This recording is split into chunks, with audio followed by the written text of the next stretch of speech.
Baik, sudahkah terhubung dengan Dr. Madeo Kenegara? Halo, dokter. Oke, Om halo. Swastiastu, Dokter Oke. Apa kabarnya, Dok? Baik, baik, baik. Ya, dengan Baik. Beli Karang nih, nggih. Nggih, semua dokter sudah bergabung bersama kami tentunya di seputar Bali Pagi akhir pekan. Nanti kita akan membahas tentang bagaimana sih sebenarnya kondisi HIV/AIDS di tengah pandemi COVID-19 ini sendiri. Tapi saya mau bertanya terlebih dahulu, Dokter Oke, bagaimana nasib pengidap HIV di tengah pandemi saat ini, Dok? Ya, jadi memang saat ini kan di saat pandemi ini segalanya sekarang harus dengan banyak pembatasan-pembatasan ya. Jadi harapannya memang untuk mencegah atau memutus rantai penularan, ada protokol kesehatan yang harus dilakukan. Kemarin juga di awal-awal itu juga ada salah satu imbauan untuk tetap di rumah, jangan dulu kemana-mana karena kerumunan atau kalau kita bergerak di masyarakat untuk berkerumun, berkumpul dan lain-lain potensi untuk penularan ada. Jadi suka nggak suka ini juga nanti akhirnya merubah pendekatan untuk pelayanan kepada mereka yang dengan HIV/AIDS yang harusnya datang untuk melakukan konsultasi, cek kesehatan, mendapatkan akses pengobatan. Jadinya ada pada sebagian layanan itu menjadi terbatas begitu. Jadi diharapkan tetap di rumah, mengkonsumsi obat juga kalau bisa jangka panjang begitu ya. Jadi beberapa layanan juga tidak dilakukan atau terbatas dilakukan. Upaya edukasi, konsultasi, penjangkauan di masyarakat juga akhirnya lebih terbatas. Nah itu yang akan kemudian akan juga menentukan bahwa program ini saat ini seperti istilahnya menyesuaikan dengan protokol kesehatan, jadinya ada yang tereduksi, jadi terutama untuk pendampingan itu. Yeah. Ya bahkan memang benar juga terjadi masalah ketiadaan stok sempat kemarin untuk obat-obat ARV buat mereka yang HIV positif yang sedang mengkonsumsi obat. Ya, jadi bisa dikatakan ini tantangan pengobatan penderita ODA di tengah pandemi ini juga ya, Dok ya, di tengah pandemi virus corona. Orang yang dengan HIV/AIDS yang sudah mengkonsumsi ARV itu diharapkan meminumnya dengan konsisten setiap hari dengan dosis yang tepat ya itu. Nah, jadi ketika ada kekosongan stok, otomatis kedisiplinan ini menjadi terganggu dan kita tahu jika pengkonsumsian ARV ini orang-orang yang dengan HIV positif jika seandainya tidak disiplin, tidak sesuai dosis, yang ditakutkan nanti adalah resistensi. Jadi obatnya malah nanti tidak lagi memiliki manfaat begitu, malah harus menggunakan. Kalau yang ini kan disebut dengan lini pertama yang masih disediakan oleh pemerintah. Jadi takutnya malah nanti resisten dan harus mengkonsumsi obat ARV lini kedua. Nah itu lebih mahal biasanya dan juga stok dan lain-lainnya juga perlu pertimbangan khusus lagi nanti. Gitu. Lebih ribet lah istilahnya. Ya, baik. Tadi dokter menyampaikan bahwa penderita HIV harus mengkonsumsi dengan dosis yang tepat. Ini apa maksudnya dengan dosis yang tepat itu sendiri seperti apa sih, Dok? Jadi kan tergantung. Jadi begini, tiap orang, jadi mereka yang mengkonsumsi ARV atau orang yang HIV yang, jadi begini prinsipnya. Begitu ketahuan seseorang beresiko, bertemu dengan kelompok dampingan, bertemu dengan dokter atau siapa, diharapkan memang untuk melakukan tes HIV untuk mengetahui status HIV-nya. Kita punya target kan di tahun-tahun ini sebenarnya 90% orang tahu orang yang beresiko dan ternyata dia harusnya HIV, tahu benar-benar status HIV-nya dengan melalui tes. Dan ini yang memang kurang sekali Mas, artinya kesadaran untuk melakukan tes juga kurang. Nah, tapi jika misalnya ketahuan sudah itu status HIV-nya positif, sekarang pendekatan yang sekarang adalah ketika ketahuan statusnya positif, diharapkan untuk melakukan terapi ARV. Berbeda dengan beberapa dekade sebelumnya, 10 tahun lalu, belasan tahun lalu, itu ditungguin dulu jika kondisi tubuhnya kadar CD4-nya, nama dalam darahnya sudah rendah sekali, baru masuk ARV-nya. Sekarang enggak. begitu ketahuan langsung mengkonsumsi ARV. Nah, akhirnya kondisi dari setiap individu yang positif HIV itu berbeda-beda. Ada yang mungkin sudah dengan kondisi misalnya keadaan dari CD4-nya sudah sangat rendah, atau masih yang biasa-biasa. Kemudian akhirnya juga pilihan ARV-nya juga berbeda-beda, dosisnya kemudian juga berbeda. Itu sangat individual sekali Blikarang. Jadi yang paling penting adalah ketika sudah ketahuan posisinya adalah statusnya HIV-nya positif, kemudian diberikan ARV yang sesuai dengan kondisi tubuhnya. Harapannya adalah itu dikonsumsi terus sampai nanti harus kontrol kesehatan. Jangan-jangan ada yang nggak disiplin dan lain-lain, karena yang ditakutkan adalah jika tidak disiplin, kemudian daya tahan tubuh turun, ada nanti infeksi oportunistik namanya. Infeksi oportunistik ini adalah infeksi yang memanfaatkan daya tahan tubuhnya yang sudah turun. Yang paling sering itu biasanya masuk adalah TBC misalnya. Nah, kalau ada infeksi oportunistik kan berarti perlu tambahan obat lagi nanti. Nah, jadi tiap orang tambah berbeda lagi situasinya. Belum mungkin ada yang penyakit-penyakit lain yang masuk, tidak cuma TBC misalnya. Dia ada gangguan-gangguan saluran cerna, atau gangguan-gangguan kulit, yang berbeda manifestasinya ketika daya tahan tubuhnya sudah turun, ada infeksi yang masuk yang disebut infeksi oportunistik. Dengan dosis yang tepat. Bahkan WHO pun merekomendasikan untuk penderita HIV/AIDS ini memperoleh fasilitas ARV 3-6 bulan, dapat mengkonsumsi ARV karena pandemi COVID-19. Nah, sebenarnya bagaimana keberadaan ARV saat ini, khususnya di Indonesia ataupun di Bali ini saat ini, Dok? Sebenarnya sebelum pandemi pun sebenarnya memang sudah ada masalah misalnya stok ARV ya, tapi di Bali sesungguhnya kita tidak terlalu menemukan masalah itu dalam konteks yang serius begitu ya, sampai yang stoknya kosong banget, karena memang kalau saya lihat koordinasi di Bali sudah cukup bagus dibandingkan daerah lain begitu. Jadi ketersediaan ARV biasanya sih selama ini masih cukup aman ya, dan kalaupun misalnya ada stok, memang nggak sampai yang 3-6 bulan seperti rekomendasi WHO, tetapi cukup pendek gitu. Ada yang sebulan, 2 bulan, 3 bulan stok. Karena apa? Harapannya dulu sebelum pandemi adalah dengan mendatangi pelayanan kesehatan untuk mendapatkan ARV, misalnya rutin setiap bulan, itu sekaligus juga untuk melakukan pengecekan kondisi tubuhnya yang terakhir begitu. Jadi sekalian juga untuk memaintain kondisi tubuhnya, sekalian dapat ARV, konseling. Konseling pun tidak cuma masalah kesehatan, termasuk juga konseling psikososialnya begitu. Jadi harapannya begitu, khusus buat yang mungkin di luar jangkauan pelayanan kesehatan, misalnya jauh begitu, atau ada yang cross place, dia terdaftar untuk dilayani di Denpasar, tapi tinggalnya di Buleleng begitu misalnya, kepingin tetap mengkonsumsi ARV dari Denpasar, itu mungkin bisa diberikan stok yang lebih panjang supaya tidak terlalu sering datang ke Denpasar. Nah, biasanya sih kalaupun ada stok yang cukup panjang, itu diberikan kesempatan 3 bulan. Jadi di awal-awal pandemi kemarin ketahuan itu kan di bulan awal Maret ya, kasus-kasus ya mungkin sebelum itu Februari akhir atau Maret, selama Maret. Nah, itu di situ mereka yang mengkonsumsi ARV untuk datang rutin mendapatkannya setiap bulan. Nah, itu kemudian kan stoknya habis begitu.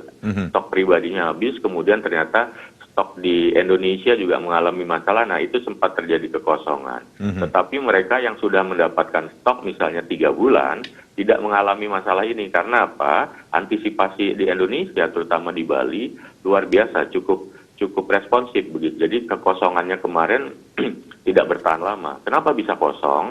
Kalau dilihat dari alur distribusinya, karena kan obat-obat ARV yang diproduksi di Indonesia itu 90% bahannya, kalau tidak salah 85-90% bahan bakunya berasal dari India. Sementara India pada saat yang bersamaan juga mengalami masalah besar ini, masalah pandemi. Jadi alur distribusinya itu yang mengalami masalah, karena di mana-mana kan mengalami penutupan. Mungkin India lockdown atau apa begitu ya, pembatasan, jadinya jalur distribusi pesawat dan lain-lain itu juga mengalami masalah. Jadi kemarin sempat menjadi masalah itu. Jadi cuma nggak terlalu lama sudah bisa diterapkan, Baik. sudah bisa diatasi lagi, Blitarang. Baik, Dokter Oka, kita rehat sejenak ya. Nanti kita akan Ya. sambung lagi bagaimana kondisi HIV/AIDS di tengah pandemi COVID-19. Tapi kita akan sekali lagi kita akan rehat sejenak. Kita akan kembali setelah yang berikut ini.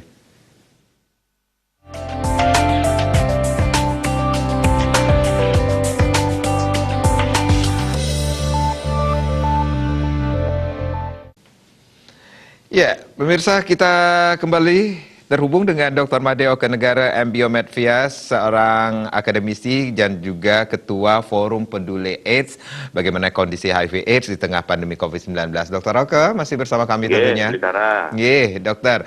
Kalau tadi dokter menyampaikan ini antisipasi dari Indonesia khususnya dan juga Bali ya terhadap keberadaan HIV ya bagi saudara-saudara kita dengan status ODA ini tidak perlu mengkhawatirkan dengan keberadaan HIV ya dokter ya.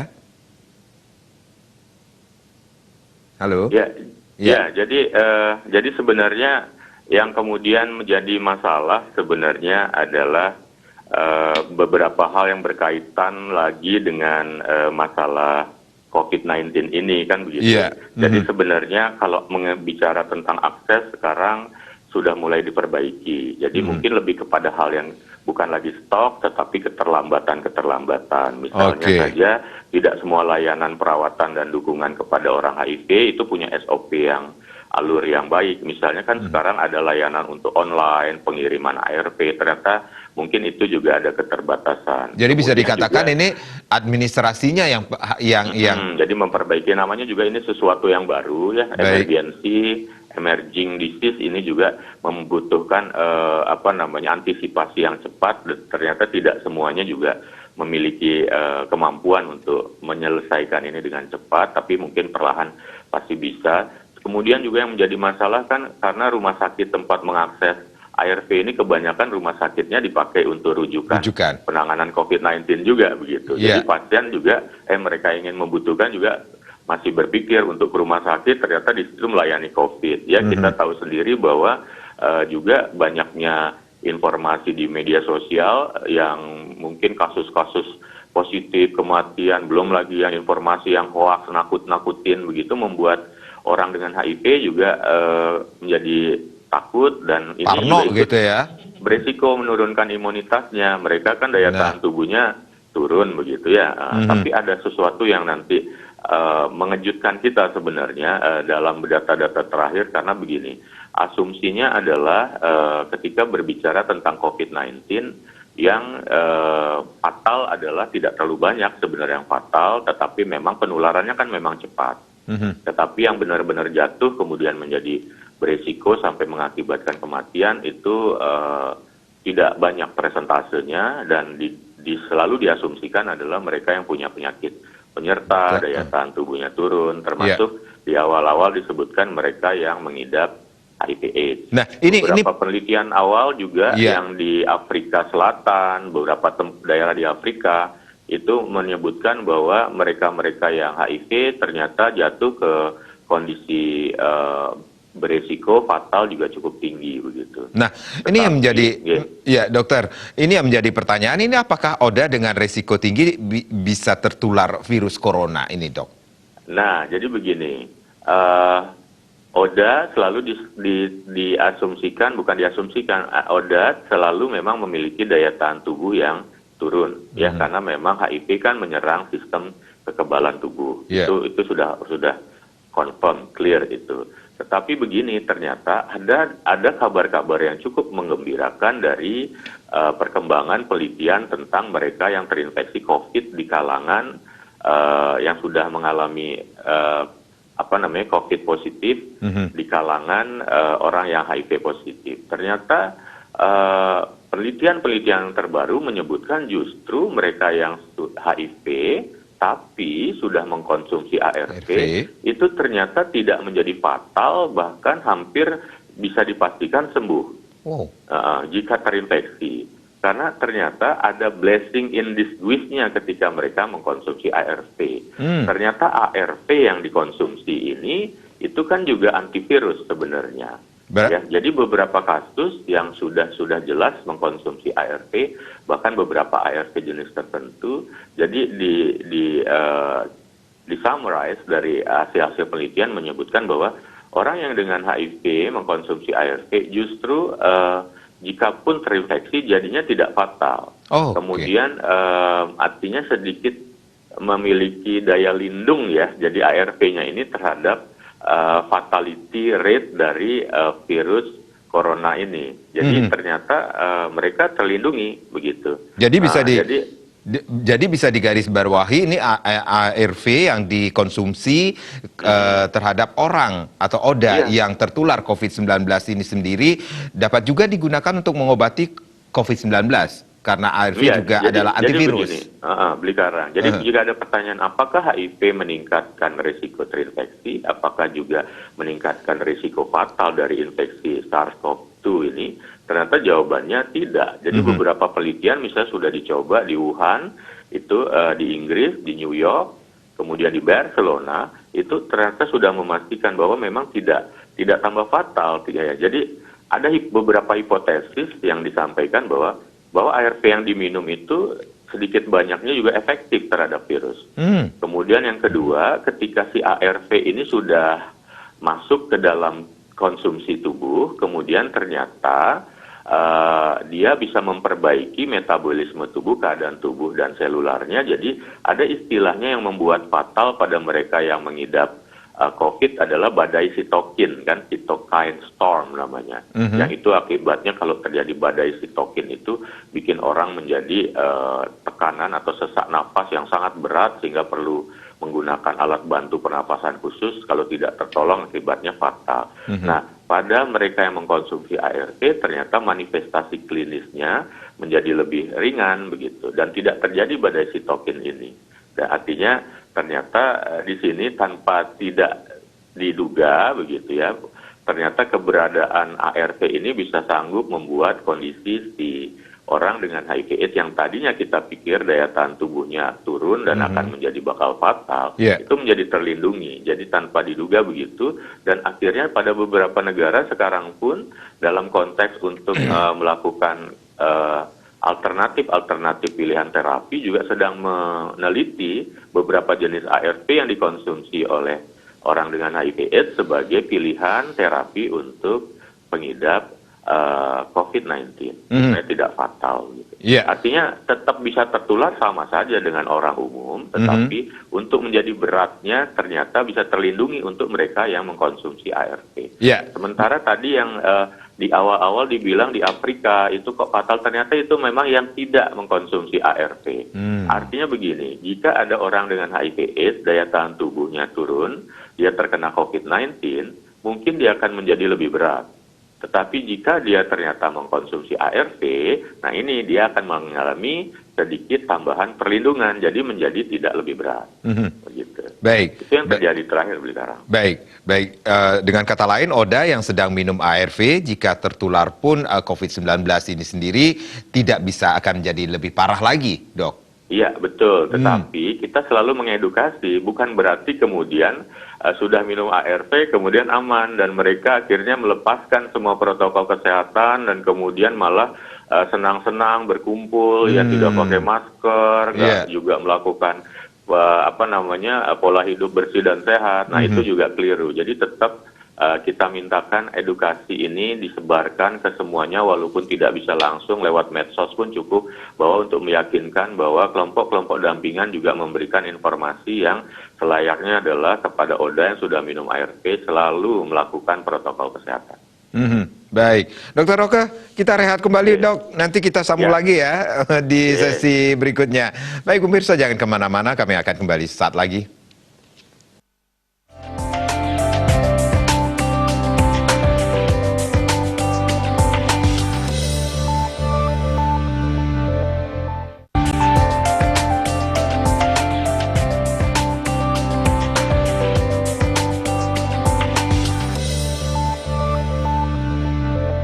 Ya, Anda yang baru saja bergabung bersama kami di seputar Bali Pagi akhir pekan. Kita masih bersama Dr. Made Oke Negara M. Biomed Vias. Beliau merupakan seorang akademisi sekaligus Ketua Forum Peduli AIDS. Dan kita masih berbincang-bincang bagaimana situasi atau kondisi HIV AIDS di tengah pandemi COVID-19. Dr. Oke masih bersama kami tentunya. Ya, dokter. Tadi juga sempat di awal juga ada informasi tentang bagaimana tujuan pengendalian HIV AIDS ini 90 dengan pola 90-90-90 dan di Indonesia kita belum bisa maksimal untuk menerapkannya.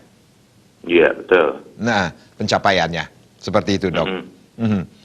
Baik. Jadi sebenarnya tidak cuma konsep 90-90-90, ada bahasa lain juga yang disebutkan sebagai tujuan pengendalian HIV AIDS itu adalah triple zero ya, yang targetnya 2030 kemudian. 2030. Triple zero itu adalah zero dari new HIV infection, jadi kasus HIV yang baru itu zero, nggak ada penambahan lagi.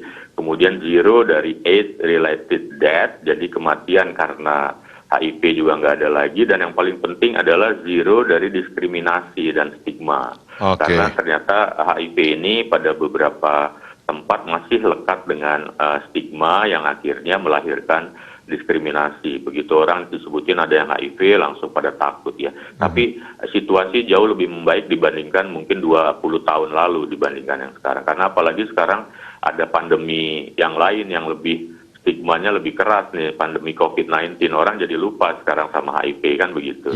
Ada baiknya juga begitu. Ada kabar baik gara-gara ada sesuatu yang lebih buruk atau sesuatu yang lebih diperhatikan orang saat ini. Ya, jadi memang itu yang kemudian membuat orang menjadi sebenarnya kita ada pada tahapan bahwa edukasi yang diulang-ulang terus sesungguhnya akan bisa membuat kita akan merubah perilaku kita.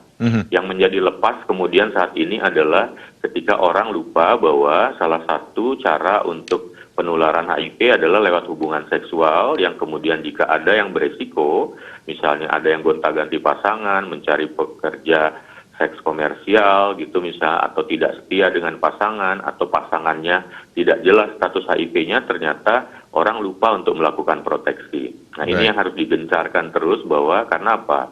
Saat ini di Bali kasus-kasus HIV yang baru itu 70-80% tetap dari hubungan seksual. Sementara jalur mengkonsumsi narkoba suntikan dan jalur-jalur yang lain mungkin penularan dari ibu ke bayi itu sangat kecil sekarang. Bahkan bisa terreduksi dengan pencegahan atau kesadaran masyarakat. Tapi yang dari hubungan seksual ini yang terus harus diingatkan bahwa jika ada yang beresiko tidak setia berarti harus pakai kondom di sana. Itu karena yang menghambat upaya untuk mencapai tadi TOP 90-90-90 itu 90-90 dan triple zero itu salah satu yang kuat adalah di sini. Jadi edukasi kesadaran masyarakat kita akan selalu tingkatkan dan ingatkan. Ya, Dokter Oke ada saran untuk saudara-saudari kita yang ODA nih di tengah pandemi COVID-19, Dok? Ya, jadi saran buat teman-teman yang HIV positif, pertama selalu jaga kesehatannya. Dan ingat protokol kesehatan, pakai masker di luar ruangan, jaga jarak, hindari kerumunan, dan rajin cuci tangan. Yang kedua, selalu ikuti berita yang positif atau yang berbasis fakta dan bukti. Jangan dengerin berita-berita kontroversial yang tidak jelas, karena sesungguhnya bangsa ini membutuhkan kebersamaan untuk bisa keluar dari masalah COVID-19.